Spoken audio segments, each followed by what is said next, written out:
to the channel. In today's video, we're going to be talking about insulation. I'm going to talk to you about the products that I have used, the products that I like and recommend, and stick around to the end of the video because we're going to light each one of these on fire. But before we get started, if you're a subscriber, thank you. If you've not yet subscribed, consider doing so. I do a lot of these how-to DIY stuff and a lot of fun on the channel, so subscribe, follow along. All right, let's get started. The first thing that we're going to talk about is picking the insulation. That's the number one question that I get is what insulation should I use? What insulation do I use in my van builds? And there's three things that I'm going to touch on. The first one is probably the cost. What can you afford? And sometimes it's not what you can afford, but what you have time to wait on. Havelock Wool, there's a little bit of a wait time on that. It is costly insulation. That is from Havelock company itself. 3M Thinsulate, you can get that on Amazon. That is another good popular insulation that can be costly. And I'm talking about $300–400 to insulate a ProMaster or Transit cargo van. The easier foam to get to and less expensive is the rigid foam. You can pick that up at Home Depot or Lowe's, probably Ace Hardware. Your local hardware store probably has rigid foam. And then last but not least, you can get it probably anywhere. You might even be able to get it at Walgreens, is the spray foam insulation. So the cost is probably the number one that people it'll limit them to what they're going to get. The second one that I see a lot of, surprisingly, is the type of product. There's some people they don't want to use, they want only vegan product. Some people have a sensitivity to the material being used. I had someone gonna help me with their insulation on their van build and had a bad reaction to the insulation, had a bad rash on her arms and was no longer able to help with insulation. So depending on the product that you're using, it could be a sensitivity, the product that is used.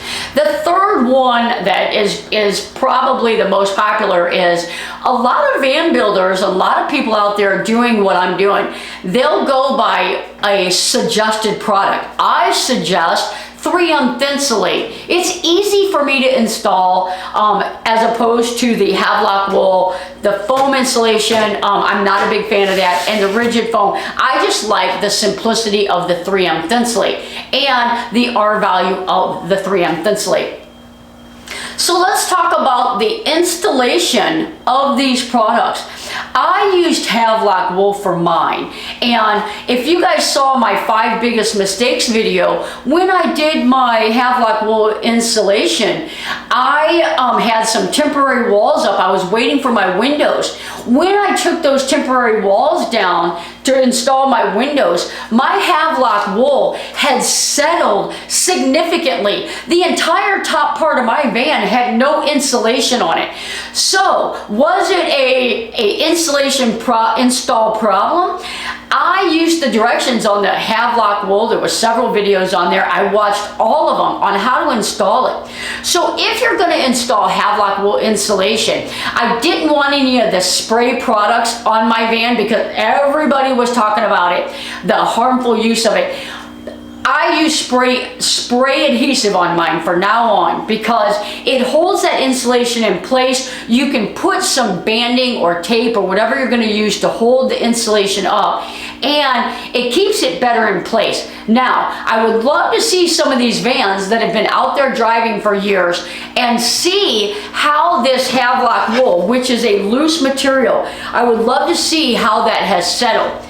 That's what I like about this 3M Thinsulate. Because it's got the backing on it, it doesn't scrunch up. It doesn't have that looseness to settle like Havelock Wool does.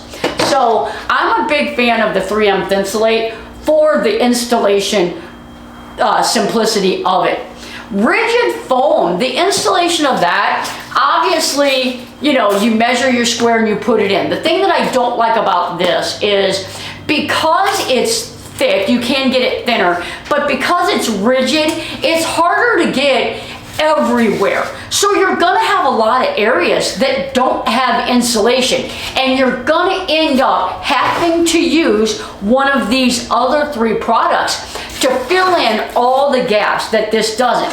Now, with that being said, I love using the rigid foam on floors. You put your furring strips down, you put the rigid foam between them, and you're good to go. The van build that I'm working on right now around the windows, there's not enough room for thick insulation. So I've got to get some 1/2-inch insulation, some Reflectix, put it behind the wall because she's got a 75-inch mattress. So I have to use it.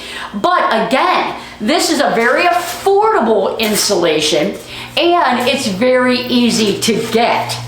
So for that reason, that's not a bad choice as well. Now, the last one I'm going to talk about here for install is the foam insulation. Now, in all the ribs and everything, this is a fun insulation to use, and it's gonna get everywhere. This is gonna fill all the little holes that these other insulations do not.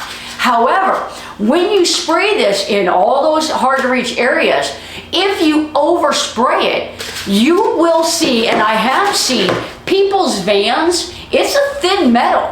It will push out on the exterior of your van if you over insulate it, or if you've insulated an area and there's nowhere for that, or no way for that insulation to escape that tight spot. It has nowhere to go but out. It's going to push out on your van.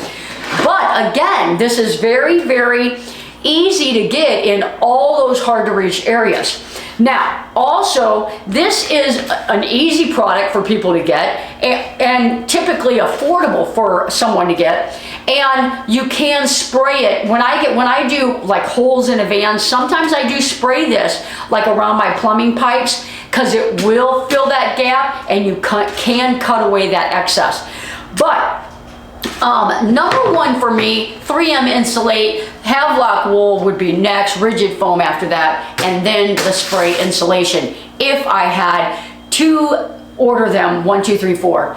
All right, now we're going to talk about there's a pain in the butt really with all these. So let's talk about the Havelock Wool first. Havelock Wool, just like the 3M, is hard to cut. You have to have a very sharp pair of scissors, a good pair of scissors. You're going to end up with blisters on your thumb when you're done insulating your van.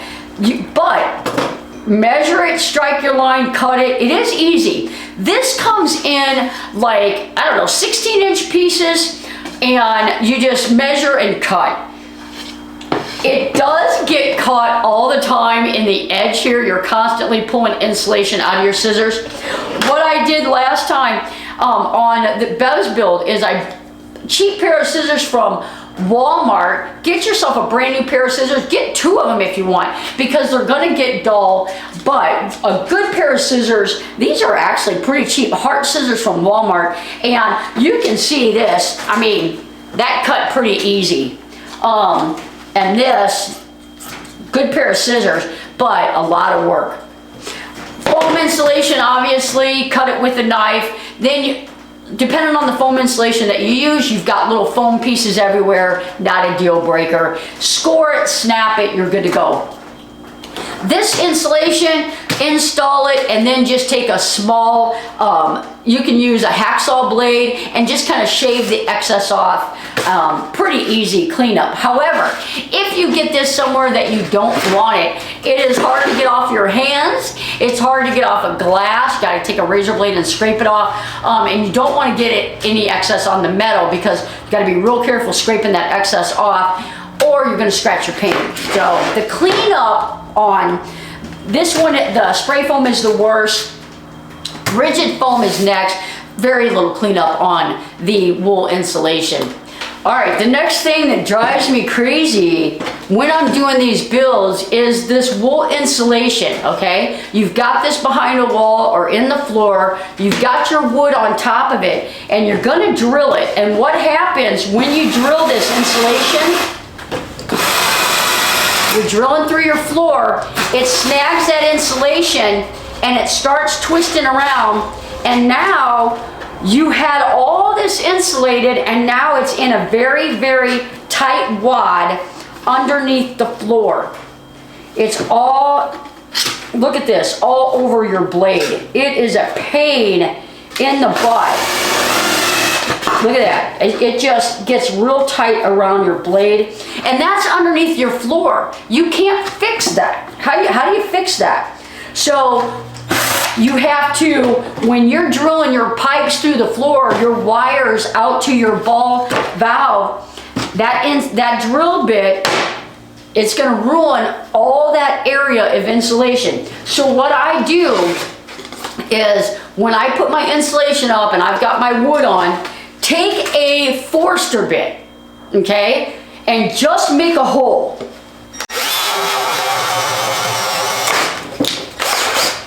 Oh, I went too far. You can see, pain in the butt. But once you punch through, stop. And then you've got your hole with your insulation. Then get in there with a screwdriver and move that insulation out of the way to the diameter of the hole that you need. So take your screwdriver, stick it in there, move your insulation out of the way the best you can, and then get your drill bit and finish drilling through. Or you're gonna have a mess that just gums up around the drill bit horribly. Look at that. I mean, that is a pain. I'm telling you, the biggest pain in the butt is getting the pipes for your shower drain and your sink drain through your van after you've already put this wool insulation up. You do not have that problem with spray foam insulation, with rigid foam insulation. If you've got an area in your van and you know that's where your drain's gonna come through, put your wool insulation everywhere and put rigid foam there, and that'll save you a lot of problems too. So that is drilling through it. Next, let's talk again about sensitivities to this. If you're installing it, you want to make sure that it's something that you're not allergic to. So, like I said, one of my clients had a sensitivity to the 3M Thinsulate. Make sure that whatever product you use, that you don't have a sensitivity to it, and if you do, how bad is the sensitivity? That could make a big difference on the product that you use. Now, one other thing that I'm going to mention is these two wools that I've got torn up here, both of these are hydrophobic. So you don't have to worry about the mildew, that condensation that you get behind the walls. You don't have to worry about it causing issues. This is hydrophobic. It's not going to hold the water. The drain plugs that are in your van that for condensation, it's going to drain down. It's going to get out of there. You're not going to have a problem with those insulations. So, all right, are you ready to catch some stuff on fire? All right, guys, we're gonna catch these on fire and see how they respond. Now, obviously, if there's a van fire, the insulation isn't really gonna be the determining factor of how bad the end result is. But I think it's interesting to see what happens to these when they do catch fire. So we're gonna light each one of them on fire, or try to light them on fire, and see how they react. I've got my fire extinguisher, I've got my metal trash can. I'm gonna we'll start with this 3M Thinsulate, and I just wanna show you guys what happens when each one of these insulations are introduced with a flame. So we are gonna try the 3M first.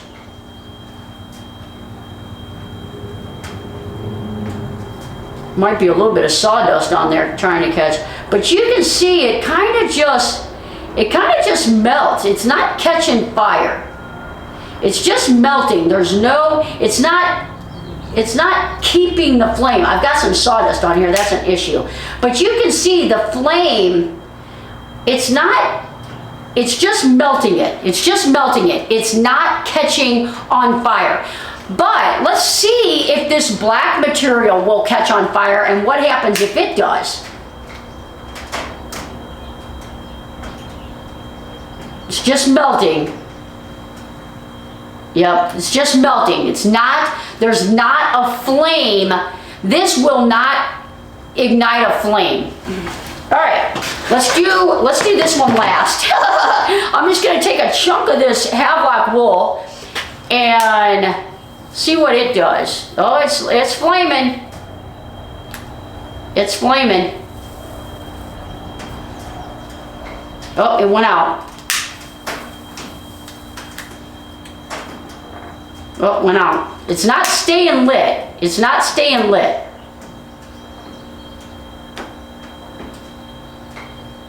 No, went out. It will not stay lit. It is catching the flame. The flame is catching, but then it goes out. It does not stay lit. As soon as I remove the flame, it goes out.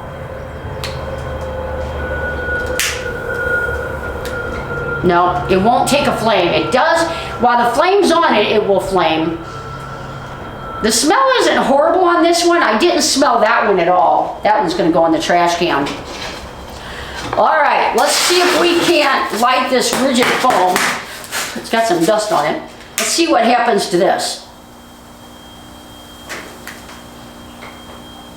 Oh, it's taking a flame. All right, definitely taking a flame. It went out. Oh, it was dripping plastic or something.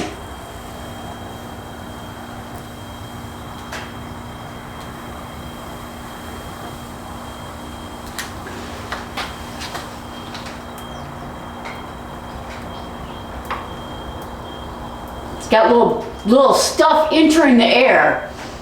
Fibers entering the air. It is continually going out.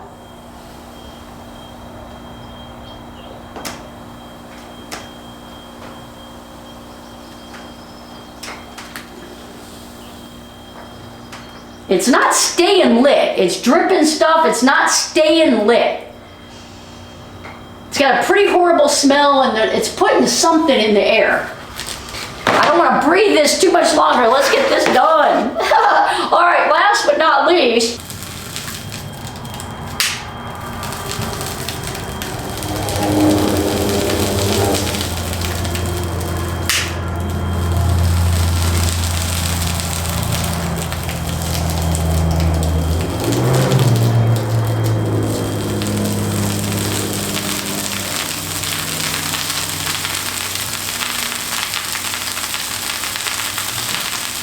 that's about the biggest so far. It's definitely staying lit. Definitely stayed lit. Smells horrible. Yeah.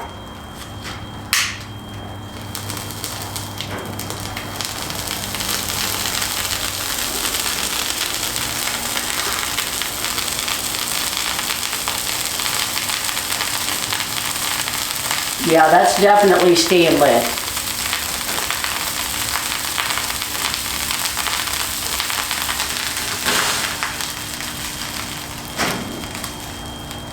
All right, so couldn't get the wool to ignite. The rigid foam, it did for a few seconds, but then it went out on its own. And the spray foam looks like it would stay lit. If I would have put it out, I think this whole thing would have burned.